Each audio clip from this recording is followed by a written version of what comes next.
Olá, telespectadores da TV UFSC, começando mais um UFSC Entrevista. Dessa vez, falando um pouquinho sobre política nacional. Eu sou o Eduardo Melo. E eu sou o Lucas Fantinatti. Acompanhamos vocês neste debate sobre a política nacional, o habeas corpus do ex-presidente Lula e as possibilidades do cenário eleitoral para 2022. Certo, e para essa conversa recebemos hoje os nossos convidados Julian Borba e Luciano da Roça. Os dois são professores do Departamento de Sociologia e Ciência Política da UFSC. Bom, a situação mudou. O ministro Edson Fachin atendeu ao pedido de habeas corpus feito pela defesa de Lula em novembro do ano passado, o qual alegava a incompetência da 13ª Vara Federal de Curitiba, da qual fazia parte o juiz Sérgio Moro. Neste momento, Luiz Inácio Lula da Silva retoma seus direitos políticos e, se não houver alteração até as próximas eleições, ele tem condição de se candidatar. Na opinião de vocês, professores, teremos Lula candidato em 2022? Eu acho que essa é uma das grandes incertezas que nós temos com relação à próxima eleição. Apesar da manifestação do Supremo, das duas manifestações do Supremo, né, uma do ministro Fachin e ontem a questão relacionada à suspeição do Moro, né, que é objeto de um pedido de vista. Eu acho que aí, vamos dizer, tem uma grande indefinição com relação ao futuro da candidatura. Hoje ele é candidato, porém eu ressalto, por exemplo, hoje mesmo o ministro Marco Aurélio Mello, uma entrevista para a Folha de São Paulo, ou UOL, já colocando a possibilidade já se colocando contra a decisão, né, e se colocando como a possibilidade de fazer uma revisão da decisão do ministro Fachin. Então, eu acho que, vamos dizer, vão acontecer uma série de desdobramentos com relação a isso. E para mim uma das grandes indefinições com relação a 2022 qual o desfecho do caso Lula, né, no Supremo Tribunal Federal. Eu concordo com o Julian. Eu acho que ainda tem muita incerteza, tem muita água para rolar. É uma decisão monocrática de um ministro do Supremo Tribunal Federal.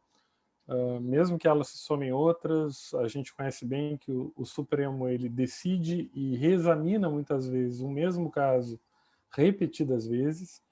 Então, não é impossível que a decisão seja revertida e, muitas vezes, retorne ao status atual de agora. Então, isso significa dizer que ainda, primeiro, a gente conta com essa incerteza do ponto de vista das decisões no Supremo, que a gente não sabe se isso vai se manter até 2022, se isso não vai mudar e voltar, digamos, ao status, seja ele o atual, seja o anterior à decisão de segunda-feira. E, por outro lado, tem a pergunta, talvez, principal, é que ninguém perguntou para o Lula se ele quer ser candidato.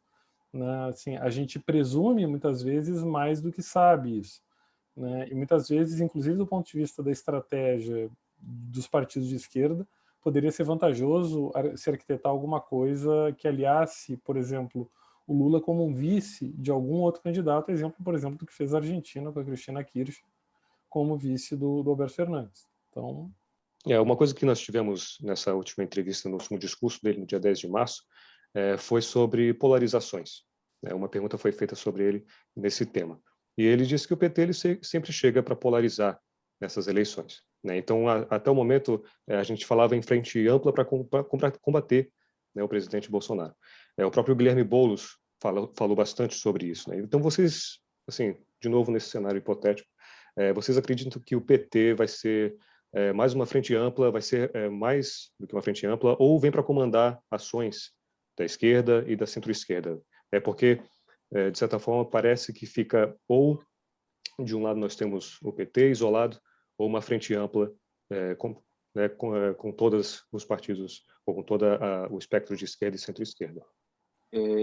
Eu acho que também nesse caso são muitas variáveis, e a primeira delas, eu acho que a decisão de segunda-feira mudou, vamos dizer, mantida-se a decisão, ela muda completamente a estratégia dos atores, se colocando como possíveis candidatos ou possíveis forças com relação à disputa eleitoral, né? Acho que, primeiro, essa questão tende a desidratar, no meu ponto de ver, as opções de centro no primeiro momento, né? Aquelas que estavam se colocando, né? Dória, Luciano Huck, Ciro, um pouco mais à esquerda, e por outro lado, realmente tende a colocar, vamos dizer, esquerda versus direita, Lula de um lado e Bolsonaro de outro.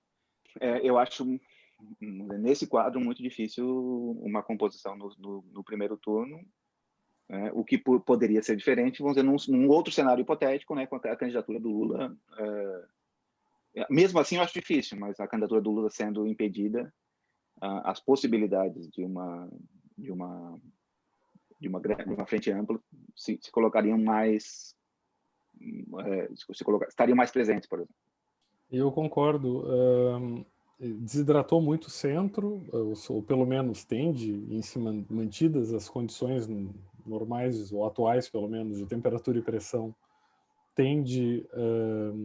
o próprio discurso da Frente Ampla era um discurso, em parte, proposto por setores do centro, né, tentando, o Rodrigo Maia foi um deles, né, tentando fazer uma ponte, ou tentando angariar para si uma parte do eleitorado da esquerda. Com a esquerda e a centro-esquerda mais ou menos bem estruturadas e fazendo o papel de oposição, como claramente o Lula sinalizou ontem, isso, de certa forma, desidrata o centro e faz o centro repensar em quais são as suas alternativas. E no sentido das suas alternativas, sugere, inclusive, que é provável, ou possível, pelo menos, que o centro vai esperar até a última hora para decidir em função da competitividade dos demais candidatos, né? Sendo o centro predominantemente adesista, vamos dizer assim, né, ou governista, ele vai esperar até a hora de uma última definição de popularidade, seja Bolsonaro, seja Lula ou PT, seja um outro candidato, para definir, digamos assim, os seus apoios. Então ele tende, muitas vezes, até mesmo, Julião, imagino, no segundo turno, parte dos setores do centro vão ficar, se for polarizado, vão esperar o resultado para aderir posteriormente à eleição. Não me surpreenderia isso, inclusive. Segundo o blog da jornalista Andréa Sadi, o governo Bolsonaro já esperava polarizar com o PT, mas não com o Lula. Que peso tem essa possibilidade do Lula se candidatar em 2022 nesse cenário eleitoral? Eu acho que foi visível, vamos dizer, a surpresa e o quanto impactou a decisão no governo, a decisão de segunda no governo, foi a mudança radical de discurso do presidente e do governo com relação à pandemia, à gestão da pandemia. Ontem o presidente, com a equipe ministerial inteira, numa cerimônia no Palácio Planalto, todos de máscara e assinando o contrato de vacina, é algo completamente inimaginável há uma semana atrás, né? Então, eu acho que realmente muda as estratégias dos atores que estavam compondo ao centro, mas também a estratégia dos grupos ligados a Bolsonaro e ao bolsonarismo, né? Acho que o Lula tem uma capacidade de avançar sobre eleitores que atualmente estão com o próprio Bolsonaro, não é só sobre o centro, né? Isso é um dado que deve preocupar muito a turma no Palácio do Planalto, sobretudo eleitores de mais baixa renda, e aqui boa parte do discurso foi particularmente voltado a esses temas de emprego e renda, não falar sobre democracia ou essas coisas, falar sobre emprego e renda, né? As várias figuras de linguagem do Lula sobre ter pão na mesa e assim por diante, todas dando a entender, falar para o eleitorado mais prejudicado, ou mais vulnerável no Brasil de modo geral, especialmente no contexto decorrente, digamos assim, do desastre sanitário e como ele carrega água para a debacle econômica do Brasil dos últimos anos. E muito do discurso do Bolsonaro ao longo que o elegeu em 2018 é um discurso que não vai ser, obviamente, mais possível, né? Um discurso de antipolítica, um discurso de antigoverno, anti-establishment, porque porque afinal o governo governa há mais de 2 anos. E estando governando há mais de 2 anos, ele colhe os frutos da popularidade, ou no atual contexto, de ampla impopularidade por conta das suas ações e inações. Então fica, digamos assim, um recado para boa parte do eleitorado, que é muito numeroso, de que talvez o Lula sinalize a volta aos tempos de melhor desempenho econômico, sobretudo para esses estratos da população. E isso liga um sinal amarelíssimo, para não dizer vermelho, lá na turma do Palácio Planalto. Prova isso exatamente o que o Julian falou, né? A mudança de postura em relação à pandemia e, em breve, imagino eu, em relação à economia. Parte das pessoas que votaram no Bolsonaro votaram como alternativa ao PT. Algumas se arrependeram. A impressão que fica é de que parte dessas que se arrependeram por conta da má conduta na gestão da crise de saúde, da questão da crise sanitária. Com o Lula e o PT agora incentivando o uso de máscara, incentivando a vacinação, isso faz cair a rejeição ao PT? Ou, como vocês bem citaram, agora com essa nova conduta do governo Bolsonaro de apoiar a vacina, de apoiar o uso de máscara, isso pode cair a rejeição ao governo Bolsonaro? Eu acho que a tentativa, sobretudo do ponto de vista da gestão, é essa, é tentar reduzir a sua própria impopularidade, adotando uma medida, digamos, as medidas de bom senso sanitário difundidas como melhores práticas mundo afora, eu diria, né? Então, o governo, em outras palavras, parece, e obviamente a gente tem poucos indicativos porque teve pouco tempo até agora, o governo parece sinalizar que está indo para o centro, certo? Então, para não perder completamente esse eleitor, sobretudo, de novo, o eleitor mais vulnerável, o eleitor que estaria, sim, disposto que votou com o Bolsonaro, mais talvez como esperança do que como antipetismo, né? Porque o antipetismo, salvo engano, ele me parece uma expressão, Juliano, você pode me corrigir se eu estiver errado, mas o antipetismo, eu tenho a sensação de que ele é mais escolarizado, sobretudo, né? Ele não é um eleitorado tão vulnerável do ponto de vista econômico da escolaridade, né? Então, assim, esse eleitorado de centro, de menor escolaridade, de menor renda, mais vulnerável por todas as questões da pandemia, esse eleitorado é o eleitorado, digamos assim, ao qual o Lula me parece ter sinalizado preponderantemente, ou bastante, pelo menos ontem, e que, por sua vez, o Bolsonaro agora vai tentar disputar com ele, se, claro, forem mantidas essas diretivas do governo, de usar máscara, de, enfim, né, auxílio emergencial e assim por diante.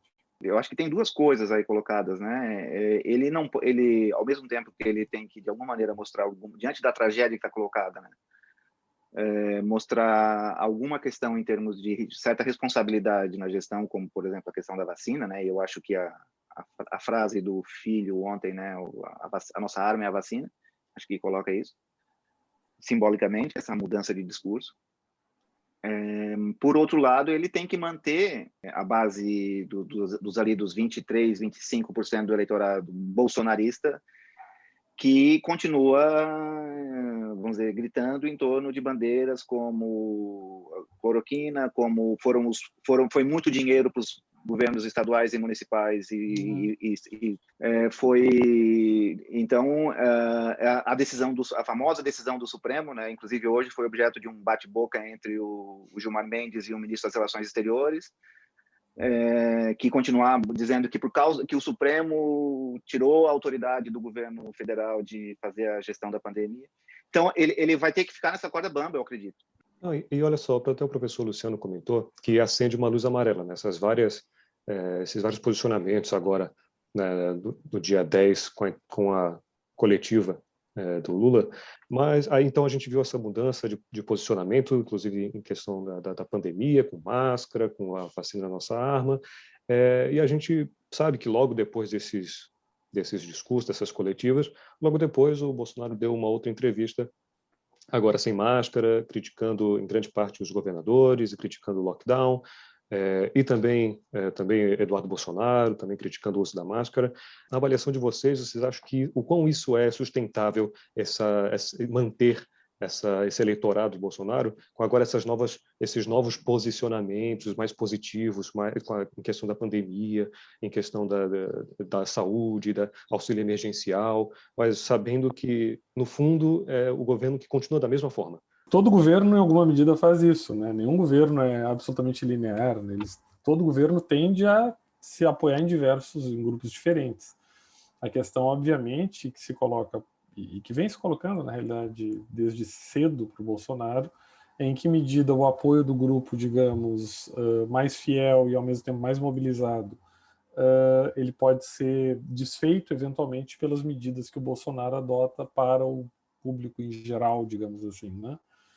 E eu posso estar enganado, assim, de novo, Juliano, me corrija se eu estiver errado, mas a sensação que a gente tem até agora é que esse núcleo duro, vamos chamar dos 23, 20, 18, a Folha uma época deu, não sabemos exatamente quanto, ele parece inerte, na realidade, ele parece muitíssimo sustentável, e é isso que torna o Bolsonaro um ativo político para os demais atores, inclusive, leia-se Centrão e assim por diante, porque é isso que torna ele um candidato viável para chegar ao segundo turno, né? O que torna ele competitivo, é manter essa base de apoio relativamente mobilizada, relativamente fiel.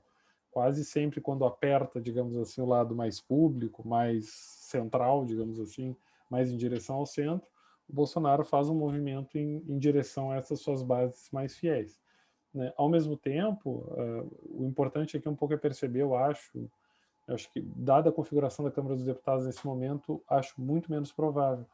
Mas boa parte do centro político congressual talvez começasse ele próprio a temer, digamos, pela sua carreira política, se o governo simplesmente andasse em direção ao seu grupo mais duro de fiéis. Por isso, em alguma medida, o governo tem que fazer um direcionamento que é, digamos, mais amplo, até mesmo para prestar contas para, digamos assim, quem o apoia no Congresso. Assim como embarcam muito fácil, desembarcam muito fácil também. Então, num cenário de catástrofe econômica, num cenário de catástrofe sanitária, o discurso ideológico, ideológico ligado a questões morais, porque ele tem um limite, né? Ele pega essa parcela da opinião pública e uns poucos são congressistas, né? Estilo Daniel Silveira, estilo Bia Kicis e assim por diante, mas o núcleo duro do Congresso não vai. Então, para mim, eu acho que o elemento chave de 2022 novamente, ainda é a economia. Pensando em economia para 2022, na opinião de vocês, os empresários e os investidores apostariam em Bolsonaro com Paulo Guedes, PT agora com Lula, se for de fato Lula em 2022, ou vão aguardar surgir uma terceira opção? Talvez do centro, talvez o Dória, Mandetta, o Moro, como estava sendo especulado. Olha, honestamente, eu sei muito pouco sobre o comportamento de empresários no Brasil, né? Primeiro que não é um grupo coeso, né? Existem diferentes setores empresariais, alguns que estão, inclusive, muito felizes agora. O desempenho do agroexportador, por exemplo, foi extraordinário, assim, extraordinário mesmo. Estão vendendo em 2020 e 2022, 2021, os super futuros, vamos chamar assim. Tá? Então, assim, esse desempenho, essa área, na realidade, está muito bem e combina muito, digo-se de passagem, com o discurso mais ideológico do Bolsonaro, né? Então, essa parte do empresariado me parece que sim. Aí agora a gente entra talvez em outros setores um pouco mais, conversando setorialmente, talvez a coisa fique um pouco mais nebulosa, né? O mercado financeiro, para falar, digamos assim, da parte mais liberal, o mercado financeiro, por enquanto, parece que não desembarca do governo, parece que ele retém, digamos, a crença no liberalismo do ministro da Economia, né? E o mercado financeiro parece ser um setor que gosta, posso estar enganado, obviamente, mas parece um setor que teria mais facilidade de, ao escolher entre Bolsonaro e PT, de permanecer com Bolsonaro, na crença de que Paulo Guedes e outros seriam melhores do que os anos, digamos assim, supostamente muito desastrosos dos 13 anos de administração do PT. né? Muito disso é uma lembrança, digamos, talvez dos anos Guido Mantega, que continuaram para Dilma, né? E não tanto aquela lembrança dos anos iniciais do Lula, no qual o time econômico, na realidade, tinha credenciais tão mais liberais do que o time atual, né, do Ministério da Economia. Então, e aí, obviamente, talvez no meio disso tudo fica o setor industrial, né, que é um setor que vem perdendo muita competitividade há muito tempo no Brasil e que gera muito emprego. E a fala do Lula ontem, talvez, é curioso, ela pareceu que acenou muito para os trabalhadores, mas pensando agora, ela apelou muito para empresários do setor industrial, né? Ao falar em investimento, desenvolvimento, algumas palavras-chave, lembrar que a Petrobras investia 40 bilhões de reais ano, enfim, tem uma sensação de que, ao mesmo tempo, existe uma sinalização para o empresariado industrial, que talvez não esteja tão satisfeito assim com Bolsonaro, como talvez o setor financeiro ou agroexportador. Pela imprensa ontem, particularmente, tinha uma discussão justamente em torno disso, que o mercado financeiro estaria aguardando, né, o desenrolar da história, mas continuava com Bolsonaro até, vamos dizer, diante dessa colocação entre Bolsonaro e Lula, ficaria com Bolsonaro. Por outro lado, né, eu acho que o Luciano apontou bem esse quadro, né, o agronegócio, o empresariado industrial, o empresariado financeiro. Por outro lado, né, tem duas questões, eu acho, que podem impactar nessa questão. Acho que 3 questões, né, mantendo-se esse quadro de candidatura Lula, né, que relembra muito 2002, né. Uhum. Um candidato de vice ligado ao empresariado, né, por isso eu acho que essa discussão de Luísa Trajano, que eu acho que pega esse espírito José Alencar. Uhum. A segunda questão, novamente 2002, uma nova carta ao povo brasileiro. E a terceira questão, o novo Palocci, né? Que eu acho que, por exemplo, muito está se colocando, porque anuncia o Marcos Lisboa como ministro da Fazenda, que o negócio está resolvido, né? Que se cobrou muito do Haddad na eleição passada, na véspera da eleição, né? O Marcos Lisboa tem simpatia, tinha amizade pelo Haddad, e por que não anunciavam isso para pegar esse segmento? Eu acho que o Lula mantendo esse candidato, eu acho que ele está disposto a esse tipo assim, em termos comparativos, o primeiro mandato Lula em termos de gestão da economia foi uma gestão ortodoxa da economia.